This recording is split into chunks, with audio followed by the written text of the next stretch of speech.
Hello everyone. तो चलिए अब एक हमारा नया टॉपिक है जो कि ओजोन डिप्लेशन।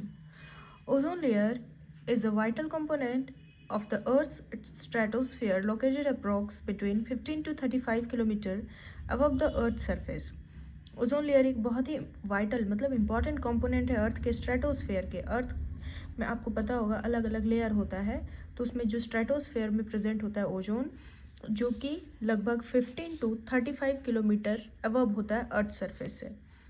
इसमें हाई कंसंट्रेशन ऑफ ओजोन होगा जो एब्जॉर्ब करता है सन के हार्मफुल रेज, यूवी रेज को, अल्ट्रावायलेट रेज को, प्रोटेक्ट करता है लिविंग ऑर्गेनिज्म को फ्रॉम जेनेटिक डैमेज, म्यूटेशन और अदर हार्मफुल बायोलॉजिकल इफेक्ट से, जो कि एक्सेसिव यूवी एक्सपोजर के कारण होता है।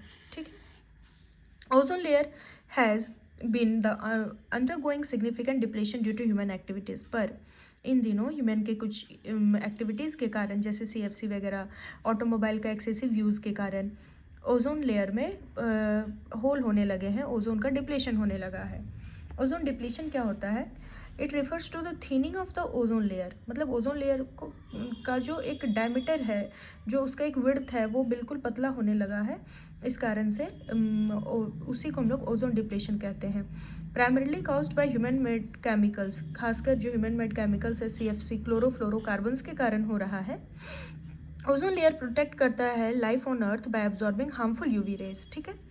फॉर्मेशन ऑफ ओजोन कैसे होगा? तो पहला स्टेप है O2 2O में कन्वर्ट हो जाएगा यूवी रेडिएशन के कारण। उसके बाद एक O दूसरे O2 के साथ मिल करके ये जैसे इसको हम लोग कहते हैं ऑक्सीजन रेडिकल, जब ऑक्सीजन के साथ मिलता है डाई O2, ठीक है, O2 है ये, तो फिर ये O3 का फॉर्मेशन करेगा।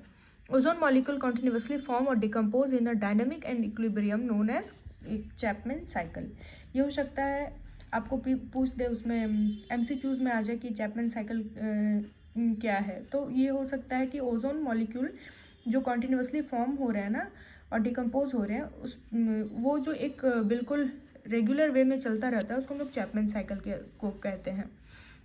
कॉजेज़ क्या है ओजोन डिप्लेशन के? तो पहला है CFC और हेलोन्स के कारण। ठीक है। ये केमिकल्स बहुत ही वाइडली यूज़ होते हैं रेफ्रिजरेटर में, एरोसोल्स में, फायर एक्सटिंग्विशर्स में, जो रिलीज़ करते हैं क्लोरीन और ब्रोमीन एटम्स को, और ये हमारे एटमॉस्फेयर तक पहुंच के और ओजोन लेयर को हार्म करते हैं। नेक्स्ट है हमारे पास पोलर स्ट्रेटोस्फेरिक क्लाउड्स। तो ये क्या होते हैं? पोलर स्ट्रेटोस्फेरिक क्लाउड्स जो हैं वो कोल्ड में पोलर रीजन में स्टे करते हैं, और ये क्लाउड प्रोवाइड करते हैं सरफेस फॉर केमिकल रिएक्शंस के लिए। ठीक है। और रिलीज करते हैं क्लोरीन, और उसके कारण ओजोन डिस्ट्रक्शन होता है। नेक्स्ट है सीजनल ओजोन होल्स। ये बहुत ही नोटेबल डिप्लेशन है जो कि अंटार्कटिका में हर स्प्रिंग में देखा जाता है। अब कॉन्सिक्वेंसेस क्या है ओजोन डिप्लेशन के? तो पहला है कि ह्यूमन हेल्थ पे इफेक्ट करता है।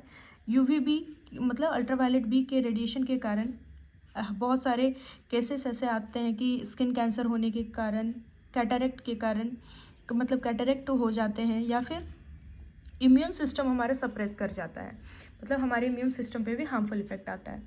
इफेक्ट ऑन एनिमल्स की बात करें तो जेनेटिक म्यूटेशन कॉज करता है, रिड्यूस फर्टिलिटी कॉज करता है, डेवलपमेंटल एबनॉर्मेलिटीज़ भी कॉज करता है, दोनों में, टेरेस्ट्रियल और एक्वेटिक ऑर्गेनिजम्स में। मरीन इकोसिस्टम की बात करें तो फाइटोप्लैंक्टन्स हो गए जो कि फॉर्म करते हैं base of marine food chain, और ये भी बहुत ही सेंसिटिव होते हैं यूवी रेडिएशन से, जिसके कारण उनका लाइफ भी डिस्टर्ब हो चुका है, इंटायर मरीन इकोसिस्टम भी डिस्टर्ब हो चुका है। टेरेस्ट्रियल इकोसिस्टम भी उसी तरह से एक्सेसिव अल्ट्रावायलेट बी के एक्सपोजर के कारण फोटोसिंथेसिस नहीं कर पा रहा है, इसके कारण सेंसिटिव जो प्लांट स्पीसीज है उनका डेथ हो जा रहा है।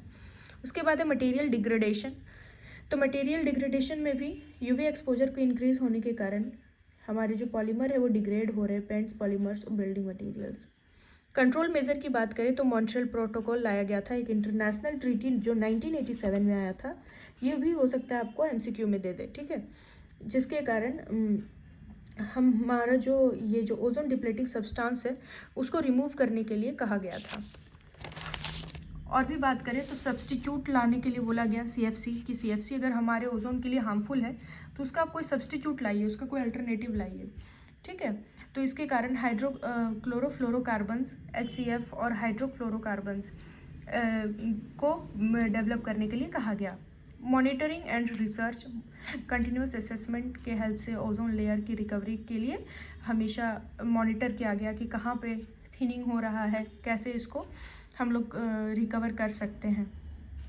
ओजोन लेयर जो है वो स्लोली रिकवर हो रहा है क्योंकि CFC का इमिशन कम हो चुका है। फुली रिकवरी माना गया है कि मिड 21st सेंचुरी तक हो जाएगा। इसका आप एक डायग्राम गूगल से देख करके ऐड कर लें तो आपको मार्क्स अच्छा दिलाने में हेल्प करेगा। Thank you so much.